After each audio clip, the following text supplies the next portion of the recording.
If literary heroine Bridget Jones was born 20 years later and worked for a contemporary arts startup, she'd probably sound a lot like Violet, the spirited protagonist of Daisy Buchanan's debut novel, Insatiable. Its author is certainly well placed to dramatise the ups and downs of being an ambitious young woman with a curious mind. Daisy's a journalist and the author of non-fiction books herself, and she joins us now to tell us more. Daisy, thanks so much for being with us. Thank you so much for having me. It's so exciting to be sort of virtually in France. Now, I must point out that the subtitle of this book is A Love Story for Greedy Girls. And I was interested in your use of the word greedy. We get the impression that greed, desire, is something that Violet might be embarrassed about. What drew you to that word, greed?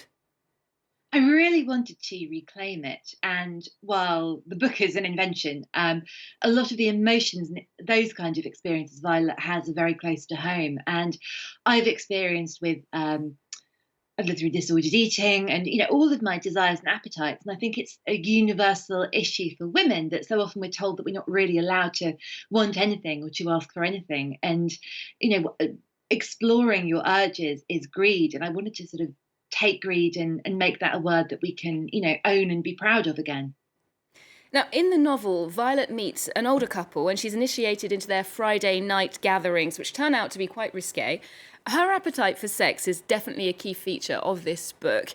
But from a literary point of view, for you, that can be quite a challenge to write about. Critics can be quite cruel about this sort of content.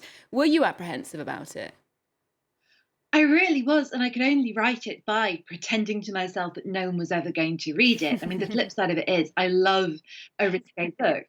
I love Julie Cooper, I love Jackie Collins, and they were very much in my head. And I was thinking, well, I don't pretend to be a writer of that caliber, but they were able to write things that were sort of really fun and titillating. And I think that now more than ever, we need pleasure. And what I really wanted to do with Violet that I don't see so often is to have a heroine who really experienced lust. And it wasn't for her just about being an object of desire, but that's all part of it, that she really felt this desire within herself so strongly and wanted to see where that took her. So I definitely felt like I was doing something. I knew I was being brave because I was very scared about it, but it did all come from the heart. I wanted to make it as good as I could make it to, honor the readers and the other writers that have come before me, I guess.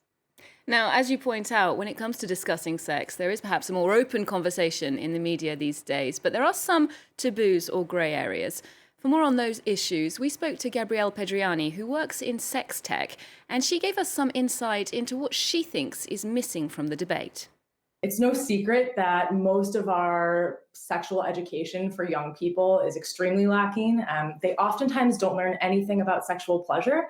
So they'll learn about the dangers and all the scary stuff around sex, but nothing about how to learn what you like, how to learn what to ask for. We can have all the technology in the world, but unless we have this information around learning about our bodies, learning about pleasure, and learning how to communicate those things with a sexual partner, it really doesn't matter how much technology we have.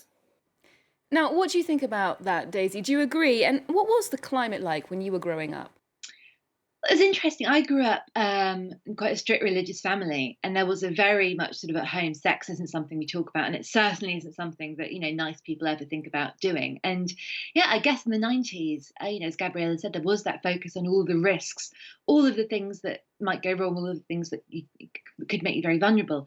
I don't know that female pleasure was ever really part of the conversation, and I do feel as though that's shifting. And what I think is wonderful about the conversation around sex tech is it's about solo exploration, and that's something that certainly in Insatiable, to go to the sort of parties that Violet goes to might not be for everyone, but I think I wanted to introduce the idea that we can fantasize them and we can have an intimate relationship with ourselves and we can be at home dreaming. And the best way to experience pleasure is just to free up that space in our mind and, explore it just, by imagining and then deciding what we want to do or what we don't want to do.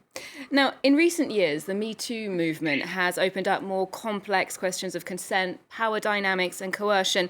What sort of effects do you think it's had on the way people talk about sex and go about their relationships? I think that the conversation is at its absolute beginning still.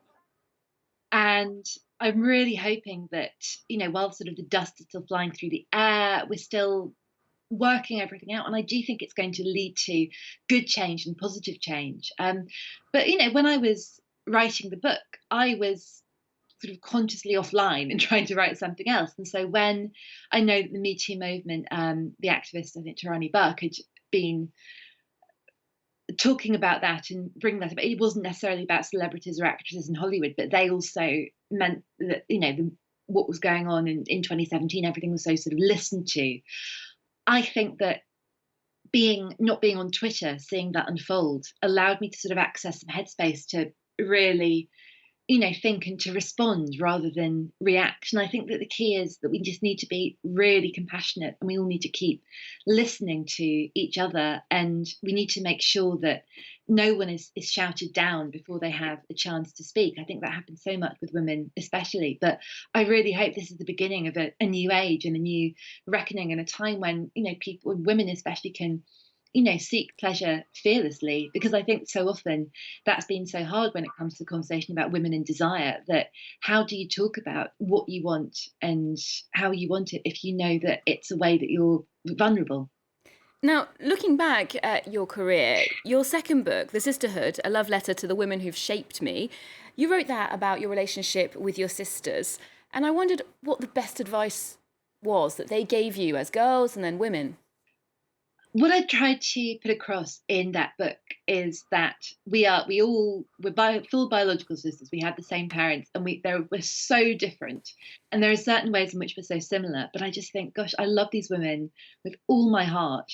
And there are ways in which they couldn't be less like me. And we share this this profile. And I thought, well, we need to celebrate the differences between women and build a world where all women feel comfortable being themselves, and that we don't. I think that now, as someone who's online a lot, I feel that there's a very strong climate of, a little bit of tribalism, I guess. And, what I want to see happening, and I think this is happening too, is in terms of, across conversations where people say, well, what is it like to be you? I want to be empathetic. I want to listen. Your experience is wholly different to mine. Please tell me about it. I think that, as women, I think that's the best way to be a good feminist, is, and I'm definitely aware, especially after, last year, and being very aware of, the Black Lives Matter movement and everything that so needs to change, and the conversation that needs to happen. And I feel like I'm a white woman. I need to listen more than I talk. Now, as I mentioned earlier, you're an author, journalist, and broadcaster, as the host of 2 podcasts at the moment. And now, today, being a writer is a far cry from the old image of the Victorian artist in the attic. Do you feel under pressure to be performing in these various fields, to be a multi-hyphen in order to succeed? So my podcast, You're Booked, where I interview writers about who they are as readers and the books they love, that was very organic. We've been doing that for nearly 2.5 years, and we've interviewed some really special and exciting guests, like the film director John Waters, Tracy Chevalier, who wrote Girl, the Pearl Earring, Mel Giedroyc's had her new books coming out. It's excellent, and Mel's obviously the very well known as the one of the hosts of Bake Off. So it's just been a pleasure and a joy and a really brilliant, thrilling chance to be nosy. And I feel so strongly that I wouldn't write unless I read. I'm so passionate about reading and about books, finding people when they need them, and people not feeling as though reading is the sort of perpetual grown-up homework. And definitely I think that, as a writer, I have a tendency to be quite, solitary, and just to be,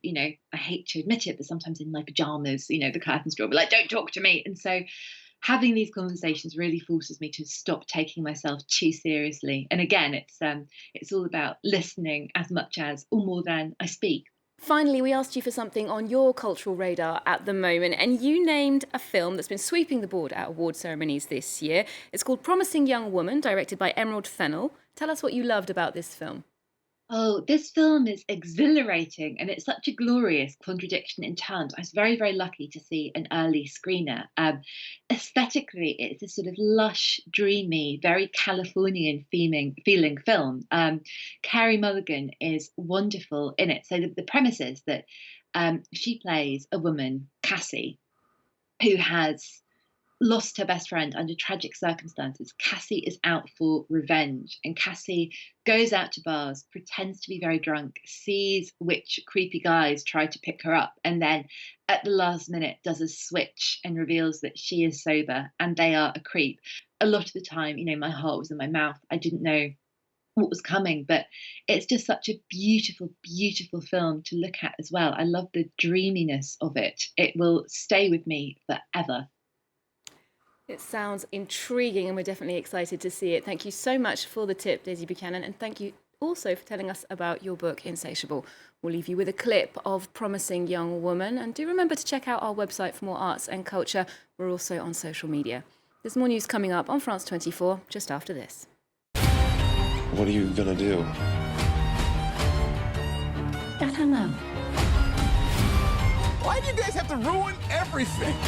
We were kids. If I hear that one more time, I have to give him the benefit of the doubt. I was hoping you'd feel differently by now.